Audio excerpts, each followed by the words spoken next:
All right, we got a 3x multiplier to start the session off. I do recognize this player, I believe, so I'm going to put possible reg, and maybe I recognize them as well, but I'm not sure. Anyway, start off with a raise, 10, 6 of hearts from the button. Flop the flush, as you do. That's a nice start. Okay, so I'm just going to go with 1/3 pot. I think this is spot here where I'm just going to play a very standard line here, standard size. Hope that they've hit something. They didn't. Yeah, we're going to get a lot of folds there probably. An ace and the king on the board. Oh well. Yeah, we got plenty of hands on low 4IO. And fund, we do have some hands on them, but not many. They do min raise, like I've said in the previous videos. It's not really a standard line that regs normally take this deep, but it might be because they think I'm inferior post flop or something. I don't know. We'll see. Anyway, we've got the middle pair on the flop, so it's an easy call. Don't think I want to raise a hand, especially with the low kicker. Middle pair, low kicker. Yeah, not something that I want to raise too often. Again, on the turn, I think it's a call, especially in position. And oh, we're gonna get barreled every time. Oh, we don't. Okay, well, easy check. I mean, if we were barreled, am I calling that? Am I calling that? Am I and should I? That's the thing. Honestly, I think I would be more likely to fold there. But yeah. Okay, so we limped our Jack 10 suited and we've been raised. That's fine. I'm okay with a limp call. Flop top pair. I'm fine with that as well. Now we're looking at what our opponent will do to us. These HUD stats, not really much to be said about them.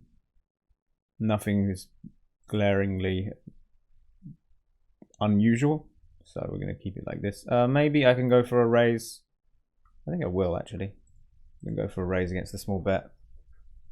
How big could I and should I have gone? I think I should either be going 90 or like 130 against this min bet, but I'm not sure which. And then on the turn, now that we've got pot left, I feel like shoving is okay. To go with all of these hands like 5-7, like spades and things like that, of that nature. And we ran into 2 pair, 6-4. Ouch. I think this will be the hand that we look at, for almost for sure. Ace-2, 13 big blinds, close between a shove or not. It really depends on my opponent. Very close. But I would just fold. Yeah, I think we're going to look at that one. The Jack 10 hand. That's what we'll look at the end of this game. But we still got chips, so it ain't over yet. So we're faced with a min bet here. I think I'm actually much more inclined to raise to protect my hand, especially with the good kicker. We could end up possibly turning our hand into a bluff, but probably not. When we raise flop and check behind turn, we can have a lot of Jack X type holdings, so I don't mind checking back.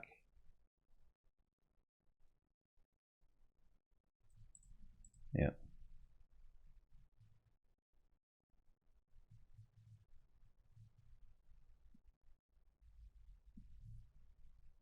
Yeah, we've got plenty of hands that wrapped around the Jack. So would he either hit the queen or the 10 that we can call here? I don't think. I need to call with king 4 now.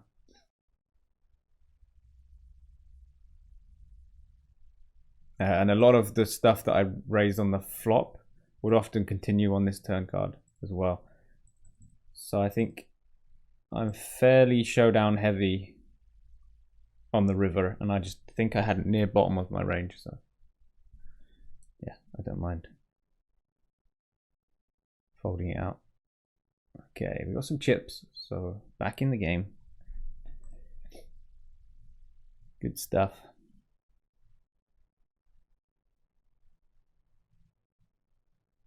I've really been enjoying recently playing the spin and goes, especially right now. There's a Tetris leaderboard going on. Just having those little extra incentives like leaderboards is always nice. Unfortunately, we lost here, but I am really interested in that Jack 10 suited hand, so let's pull that up again. This is the spot we will be looking at. Right, so on the flop, after being raised against our limp, we flop top pair. I think on the flop, raising top pair, probably one of the better kickers we have as well.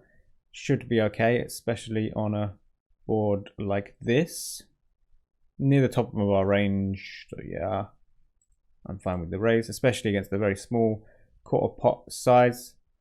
I can't wait to find out what kind of sizings GTO Base has as available. Maybe there's bigger sizings in the solver that could be used, because I can imagine myself making it 90 chips or even 130 chips. Either one of those. Anyway, I think a raise is still okay. And then on the turn, now that there's so many draws out there, I presume just shoving is completely viable option. But we can see if checking and small bets are a thing at all, really.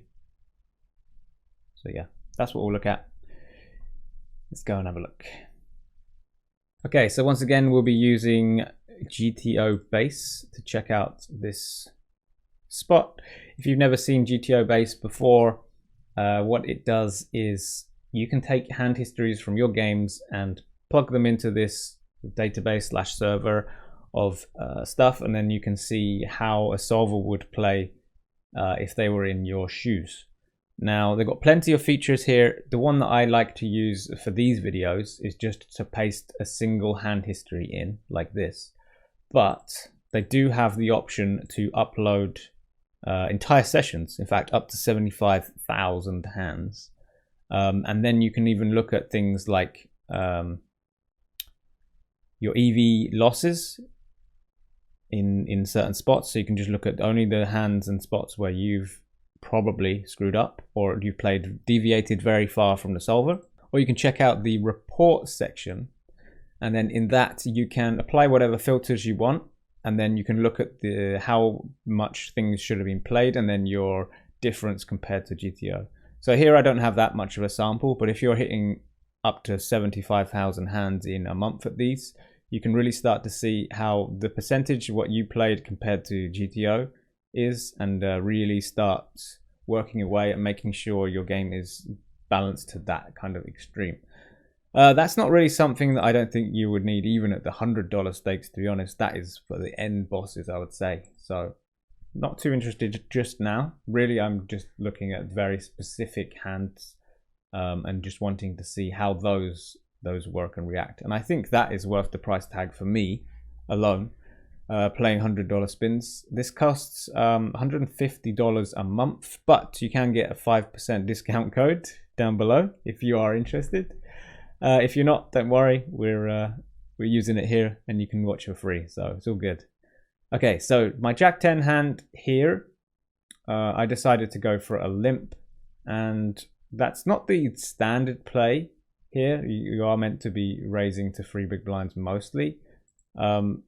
I've got my own pre-flop plan, but if we were to play exactly according to the solver, you would see hands like Jack 10 do limp, but only occasionally, and then hands like, let's say, King Jack, for example, is not play as a limp at all. When it comes down to it, I don't think I play too far off of GTO in this respect, but I do limp Jack 10 suited a little bit more. That's just down to what I've decided to learn to make sure the frequencies are good, but it's not pure GTO. I would struggle to learn it precisely, so I've simplified it a little bit.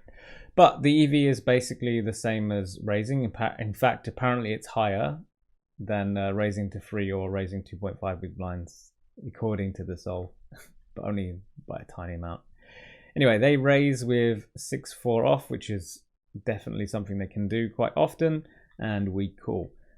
So when it really heats up is whether I should be raising the flop, right? So us checking, obviously standard play, and them betting is standard as well with their 2-pair.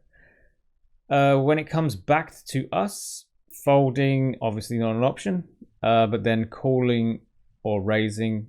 I am glad to see that there is actually a clear difference between calling and raising here on the flop.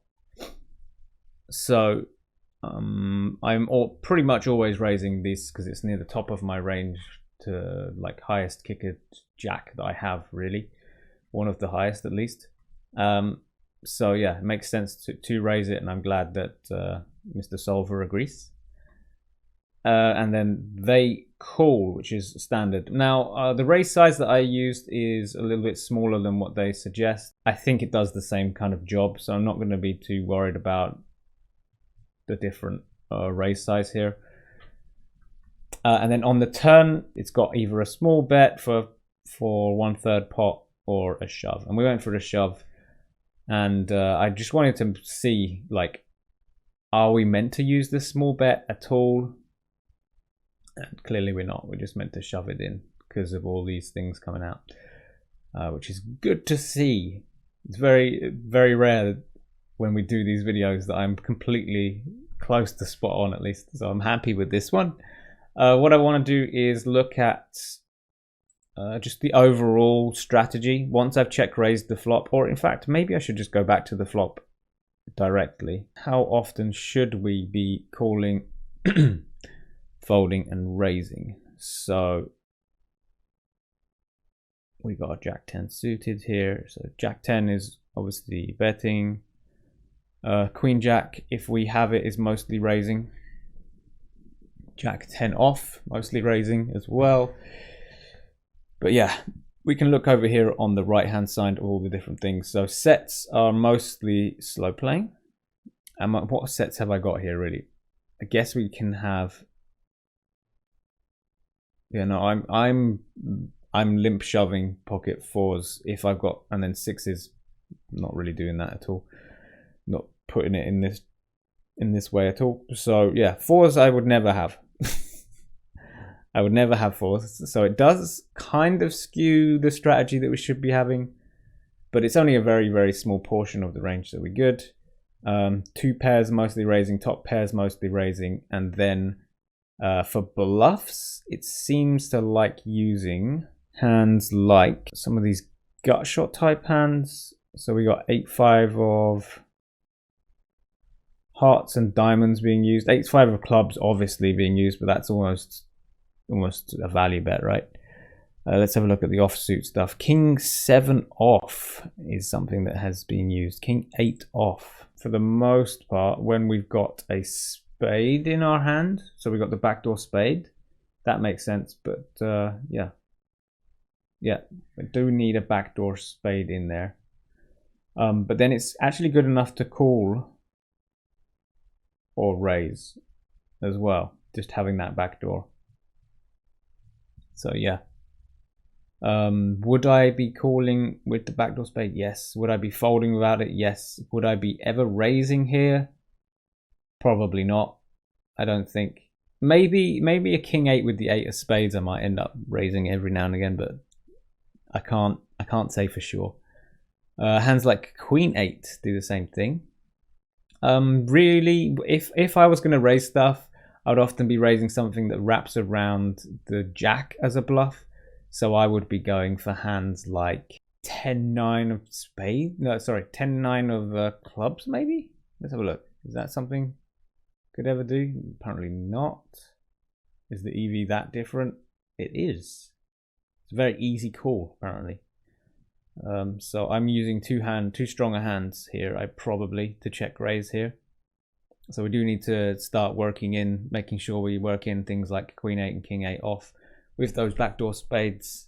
I think those are the good ones to start adding to my repertoire. So we're not perfect in our actual hand. We did well, but we're not perfect So still plenty of things to learn.